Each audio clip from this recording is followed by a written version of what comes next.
for public broadcast. I was born in a lumber camp. Oh, this way. Okay. Lumber camp lots of years ago. And when the people came to work, they never were asked any questions. Nobody knew who they were except by name. They could have been bank robbers or whatever. Well, this one gentleman, his name was Jack McKinnon, came to the camp, and he was just wonderful. He joined in with with our family because we couldn't get to masses ever because we were 20 miles out in the country, with no bridges over the Mississippi or the Turtle River, and no roads really except logging roads. So every night when we said the rosary, he joined us. Well, to make this rather a long story, he was in and out of my life. I couldn't tell you how many years. And when I got married in 1932 and moved to town, a couple years later, here comes Jack McKinnon.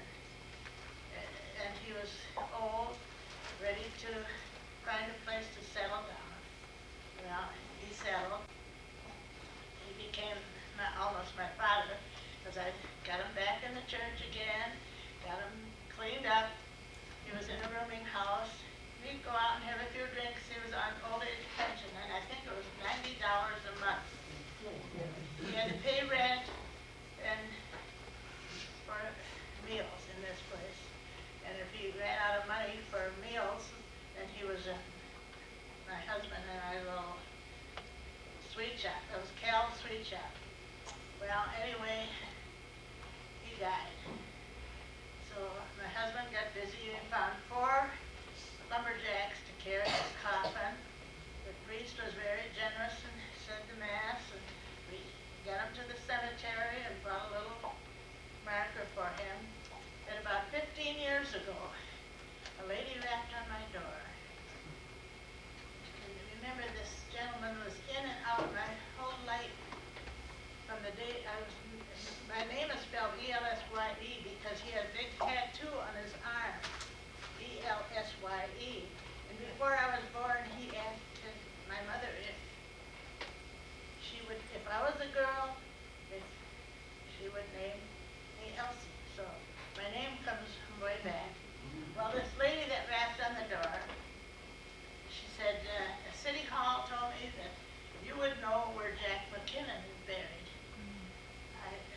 I could have dropped dead because I was the only person in Cass Lake, my husband and I, that knew his background. Okay, I said, sure I do, but I said, why? She said, well, I'm his granddaughter. Well, I could have fainted, because I was Jack McKinnon's daughter and everything. Well, anyway, I took her out to the cemetery and she told me the story. When Jack's 4th child was born, his wife died. He took these 4 children over to his wife's sister and said to her, will you watch these children? I have to go on a little journey. And he never came back. They never heard a word from him. They never knew anything about him. So I had to tell her his whole life history because I knew it. Like I say, he was in and out of my life. And how do you feel? Why did he leave his family? He had 4 of them. And her mother was one of them. Okay. When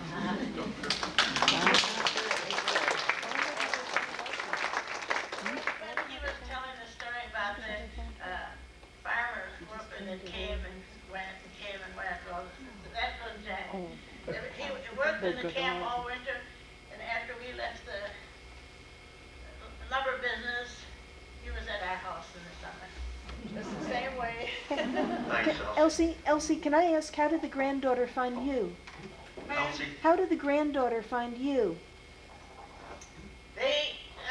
He was a Civil War veteran, Yeah. and one time when he was ill, we got him down to the Veterans Hospital And that's how they found him. This was before email days, you know. Before. They went a long way. They found out that he had been in the Veterans Hospital and that he had come back to Catholic. Yeah. Thank you, Elsie. Thank you. My wife and I were married in France, and at the wedding reception afterwards, an elderly French woman came up to us and said, I have great ties with America. My husband, when he was a French resistance fighter, knew an American Navy lieutenant, and they became like brothers. And my husband is now dying of cancer, and he would give anything to see this man again before he died. And I got back on the plane, came back to New York, and I had a student who was in the Navy. I called him up, I said, Frank, here's the story. Is there any way you could find, I gave him the name. He says, I can take care of that in about an hour and a half. Within 3 hours, the man was the American Navy lieutenant, was on the phone calling France and talked to the former French resistance fighter who died after he put down the phone. So when you think the Odyssey is a strange story, or the Iliad is a strange story, life is infinitely stranger. Now, out of the North Woods comes a man named Jack McKenna, who probably had to face a grief he couldn't face. I imagine he blamed God for the death of his wife. I don't know. Yeah, I don't know. But there's a mystery there. But the fundamental rule in the Iliad and the Odyssey is, if someone makes supplication to you to take them in, for God's sake, do it.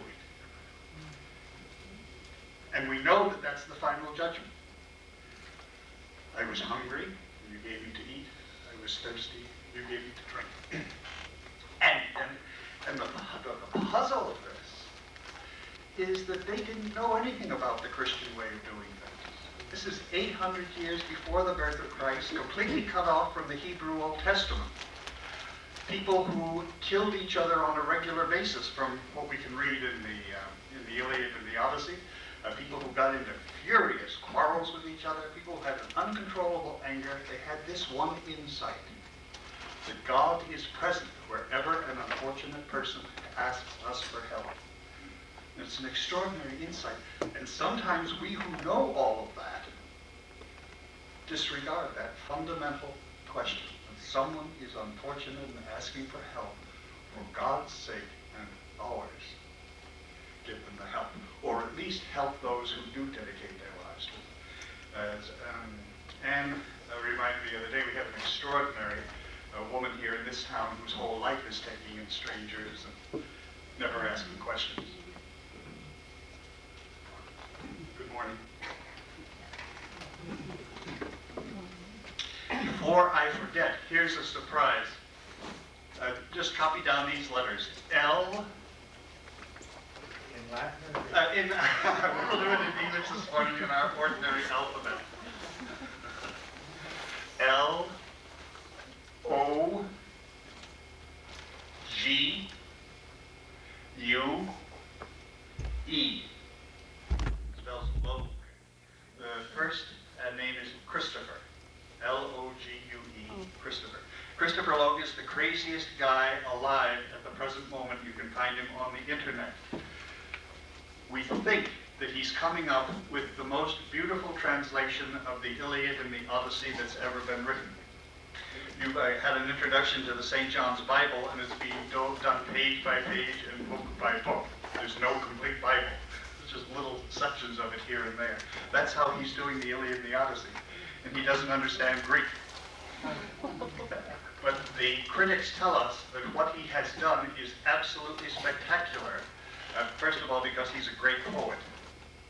And second, because he has the insight that the Iliad isn't about the past, it's about now.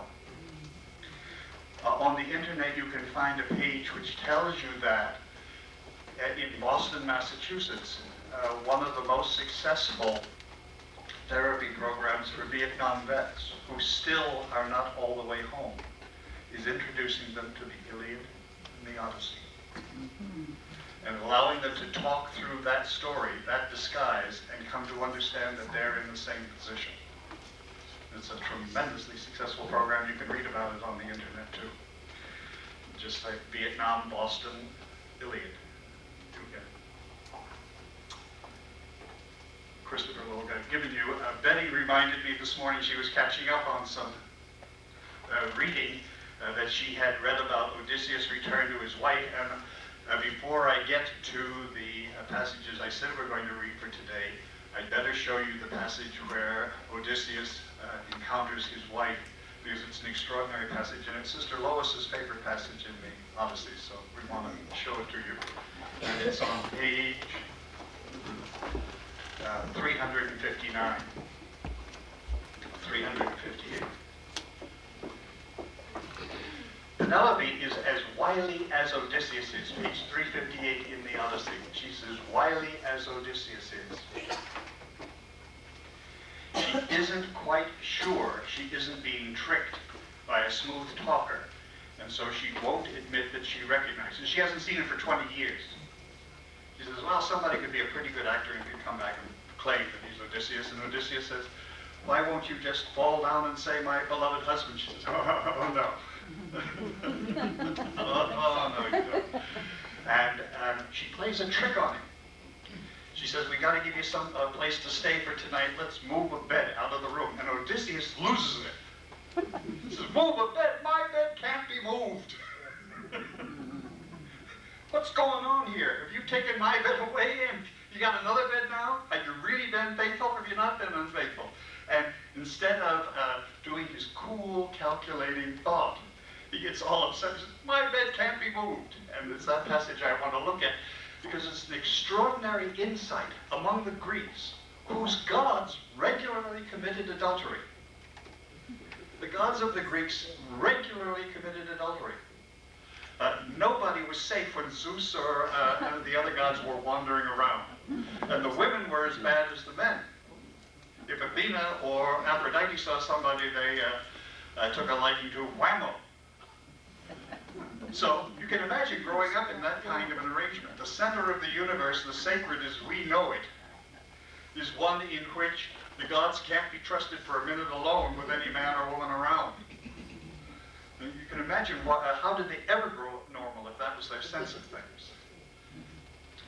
So despite that, there is an incredible awareness among the Greeks that something magical happens when marriage occurs. And it's done in terms of the most beautiful image imaginable. When the Greeks looked back at how they had formed themselves as a people, they saw as the most remarkable thing that they had done was understood how to cultivate the olive tree. Olive wood is spectacular wood. It's wood that's not only sturdy, but beautiful and pleasing the eye. The olive is not only nourishment, but it provides oil that can be used for lubricating wheels or for giving nourishment. We now know that it's high in monounsaturates and it won't hurt you the way other oils do. When I spent 6 years in North Africa among the Arabs. You're looking at a man that crossed the Sahara Desert on a camel.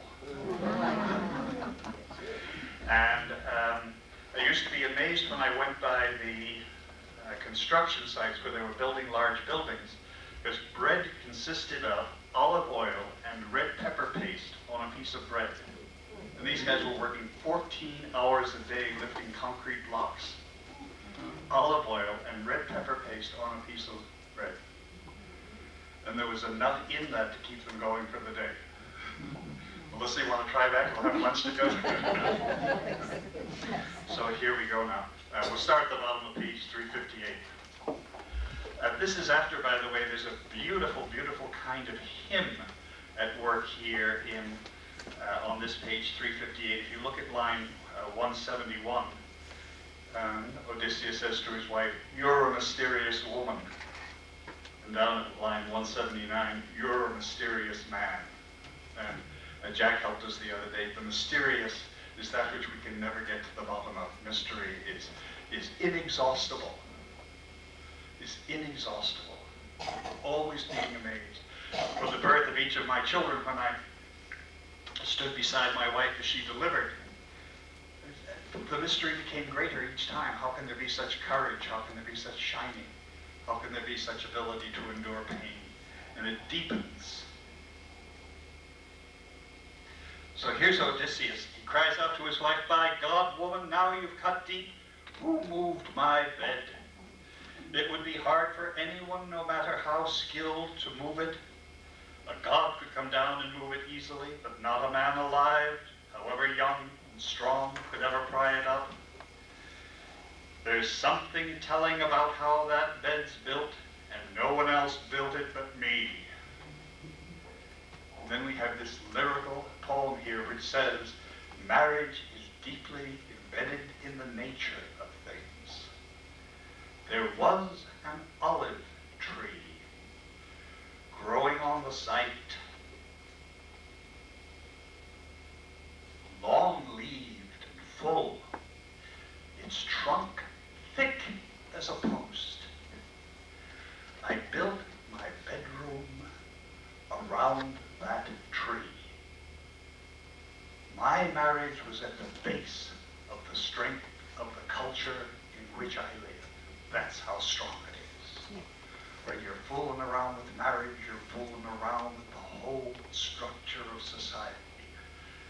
I built my bedroom around that tree, and when I had finished the masonry walls and done the roofing and set in the jointed, close-fitting doors, I lopped off all of the olive's branches and trimmed the trunk from the root on up and rounded it and trued it with an adze until I had made myself a bedpost. That's a disguise for saying how hard you have to work in marriage. That's what that is. That it requires craft, craftsmanship. And you can't just take the natural, she's pretty, he's handsome, and say that will last us for a lifetime. You got to take out all the tools you have and put them to work to make it all go. I bored it with an auger, and starting from this, I framed up the whole bed, inlaying it with gold and silver and ivory, and stretching across it oxhide thongs dyed purple. So there's our secret. And it's that disguise. Well, it's just a story of a bed. Oh, no, it's not. Oh, no, it's not. The innermost part of the house is the marriage bed. Everybody else can sleep out on the porch. And there it's tied to earth. Who would do damage to an olive tree, which is the source of everything that's good within our civilization? The source of our wealth, the source of our health. No one in his right mind. Well, that olive tree is a metaphor for marriage. It is the cornerstone on which everything is built. And it's the only time Odysseus loses it. He can face the Cyclops down, no problem at all. But the wife says, "I moved the bed." What?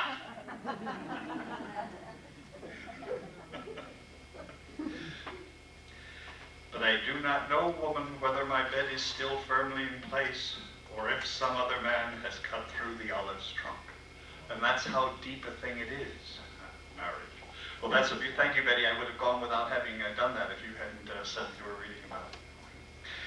There's a wonderful man by the name of Scott Buchanan, who was a very close friend of Mark Van Doren, who I mentioned several times, who published an extraordinary book that they let go out of print. The title of the book is Poetry and Mathematics. Poetry and Mathematics. And he says, whatever is going on in poetry is also going on in math. And whatever is going on in math is also going on in poetry. So he says, when you say in poetry, "My love is a red, red rose," the person I love is a rose. He says, you're just saying what we would say in algebra, A equals B. He says, it's all about equations. He says, why do we ever separate that stuff or say some people are born to be mathematicians, some to be poets? It's a brilliant, brilliant book, and it's only 42 pages long, Poetry and Mathematics by Scott Buchanan. And he founded Scott Buchanan founded the two colleges in the United States that only do the Iliad and the Odyssey and other great books called St. John's. St. John's College is one right outside the Naval Academy in Washington, D.C., and another one in Santa Fe, New Mexico. That's all they do. So I don't want this other crap going on about what's relevant, what you have to learn, what's the rules. So we're just going to read the great books and we're going to enjoy it. 4 years. Kind of nice. So I'm going to play with A plus B equals C plus D for a moment in an extraordinary way. And we're going to do that by looking at what everybody agrees is the pièce de résistance of both the Iliad and the Odyssey, the encounter between Achilles and Priam. Even the director of the movie Troy, I heard him interviewed, when asked what was your favorite part about the movie, did not say Brad Pitt. He said, the thing that that movie has left with me is the incredible genius of the encounter between Achilles and Priam. And so we'll look at that for a moment, but before I do, I have to tell you an extraordinary story about our own time. You all know the name Robert S. McNamara, Secretary of Defense during the Vietnam War. You also know that he hasn't slept a night for the past 20 or 30 years, that he's a tormented man, and that he regularly goes to audience and says, I'm sorry.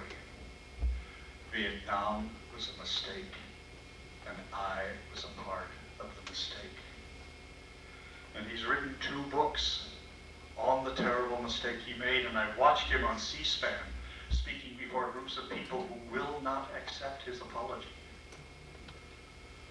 And he still goes on and says, I'm still going to say, I'm sorry. I made a mistake. And somebody inevitably shouts, but that was my son you were making a mistake about. And it's an extraordinarily difficult thing. And he says, yes, then I apologize to you individually. Well, an apology is not enough. The person usually echoes back. So we have an extraordinarily dramatic moment in front of us that's on, you're probably on C-SPAN 5 or 6 times this year and try to say the same thing. I made a terrible mistake, I'm sorry. When I heard him last talk, he said, I would like to tell you why I made a mistake.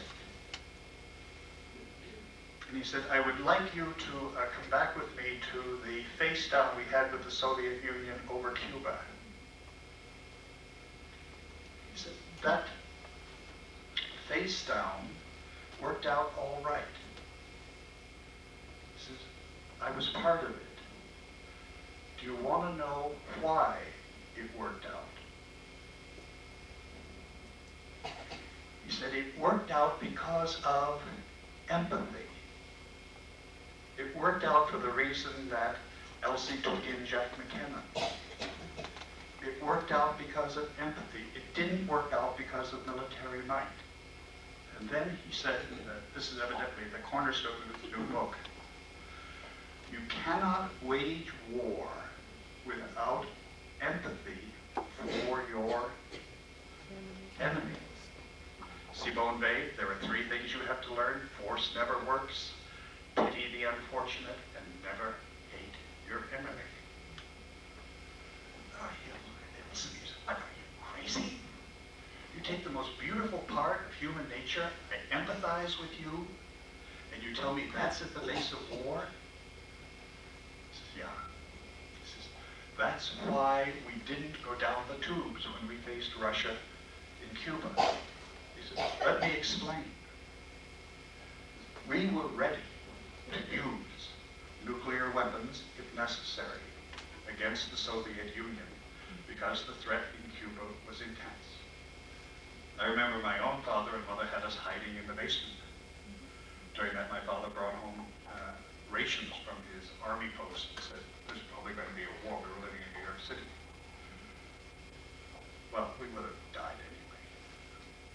So here's McNamara saying, it wasn't our military might. He said, I want to tell you what happened during the most critical part of the negotiations about Cuba. He said we had the ambassador to the Soviet Union in the room with us. And I think he said we had George Kennan. George F. Kennan was a great U.S. diplomat who had a very powerful love of what Russia represented. And as we made demands on the Soviet Union, this one voice stood up and said, you can't ask them that. You've got to consider where they're coming from. They have a whole set of needs, psychological needs, and priorities that your demand won't satisfy. You've got to find an answer to the question that is not about military might, but how can they find a way to back down without seeming to back down? And he said that ambassador kept that voice going when all of the rest of us were angrily saying, well, we'll go to war. He said, no, put yourself in their shoes. Think what it would be like for Khrushchev to have to back down. Who is he going to face? So what can you say to him that he won't have to back down? He said, if we had not had an individual in the War Council who felt a sympathy with Russia, even though they were our enemy, we would have lost the whole peace at the time of the Cuba Missile Crisis. He said, when we came to Vietnam, there was no one who could speak with empathy for the Vietnamese people.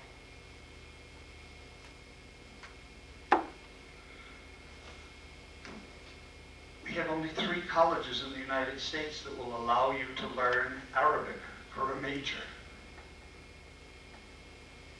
How are we going to confront Islam if we don't have anybody who will speak empathetically for the Muslim people? Do you mean we only speak empathetically for people from Russia? But not from people who practice a religion based on the Quran? Where is the wisdom in not having somebody say, let me at least play act and speak on behalf of the people you think of your enemy? Maybe you will find they are not your enemy. And after he says that, usually as you watch him on C-SPAN, people will say, yes, but. That's a rhetorical trick. Because it isn't. Finally, no, not even a war can be waged without feeling empathy for the enemy. Well, it seems to us impossible to understand that. There's a popular song, I think it was Frank Sinatra used to sing it, you only hurt the one you love. What's that? The ink spots, okay, that's the ink spots. And they do it well too. Well, in point of fact, there's an extraordinary depth of understanding to that. That we are the strangest creatures on the face of the earth.